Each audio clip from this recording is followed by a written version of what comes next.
There seems to be some confusion between the nuclear bomb itself, which was dropped on Nagasaki and Hiroshima, and the means of delivery.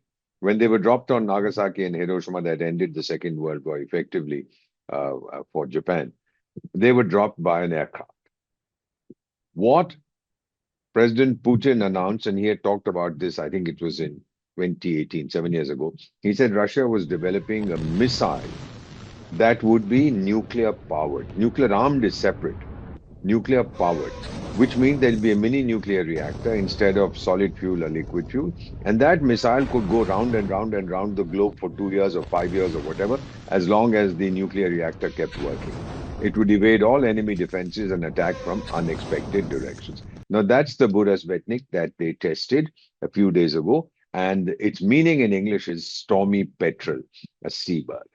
So there are two separate issues. What Trump has asked his chaps to do is to test nuclear bombs, an atom bomb, a more advanced atom bomb, a more deadly atom bomb, a more powerful atom bomb. He hasn't yet talked about the delivery system, but they claim to have this Tomahawk missile and all this nonsense. And the Russians now have got Tomahawk Kabab. So that's the Burasvetnik. Second thing, you've talked about Poseidon. By the way, Poseidon is the Greek god of the sea and of earthquakes, and his weapon is a Trishul. Interesting coincidence, isn't it? तो ये जो है जो बनाया इन्होंने Poseidon, that's a submarine launched missile. Again, it's possibly nuclear powered, and it can crawl along the seabed, go to wherever it's required to go, fly out, and then blast the place. Now, how much will it carry in terms of nuclear warheads? That's a different issue, but it seems to be able to carry what we call multiple independent re-entry vehicles, which means that it can carry up to 15 nuclear warheads and blast all of Europe with it. So this is my take. As far as his meeting with Ping Pong was concerned, President Donald Trump, there's one thing I have to acknowledge about President Donald Trump, that he's predictably unpredictable. You don't know what he's going to do next. I mean, we can predict that. So when he met with Ping Pong of China, what he did talk to him about was, listen, buddy, start sending me the rare earths and I'll reduce tariffs. That was done. They didn't talk about too many other issues, except that after he decided that he would order his Department of War chaps, the Pentagon, to start testing nuclear bombs again, Ping Pong's office said, look, you're not behaving like a good international citizen. You shouldn't do all this. Now, is China worried about this? Possibly, if they come out with a nuclear bomb that is a million times stronger than whatever exists on the earth, then of course everybody would be worried.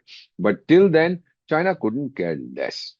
As far as McDonald Trump is concerned, he claims that Ping Pong is his best friend forever, a great leader of a very powerful country. All this is nonsense. He says that for everybody. In fact, he's very ebullient. He's very effusive in his praise. And even if he were to meet Satan, the devil, he would say, "Oh, what a great guy! What a super friend! And I love him, and he loves me, and he respects me, and I respect him." He says this for everybody. He says it for the North Korean chap. He used to say this for Putin once upon a time. He used to say it for the Venezuelan whom he hates now. So you don't take these things seriously because there's nothing. What can he say? He didn't tell Ping Pong that we are not going to test nuclear weapons. There used to be a test ban treaty, and I think George Bush withdrew from that in maybe 2021. And then President Putin at that time had said, this is not a good idea. You should not have done it. I can't remember what year it was. It wasn't 2021. Let me see when it was. In 2001, I beg your pardon. 2001, he had withdrawn from that. And Putin at that time had said, this is not a good idea. Anyway, whatever has happened has happened. He didn't answer this question.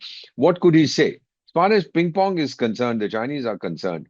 Ping Pong made it very clear there will be disagreements between two great powers. What he's trying to tell McDonald Trump, which McDonald Trump probably didn't understand, you're a great power, and so I'm a great power also. So you respect me and treat me like one. You lower your tariffs, and I'll continue to supply you these rare earth minerals for 1 year. That's the deal. That's the Dhanda agreement, the transactional deal.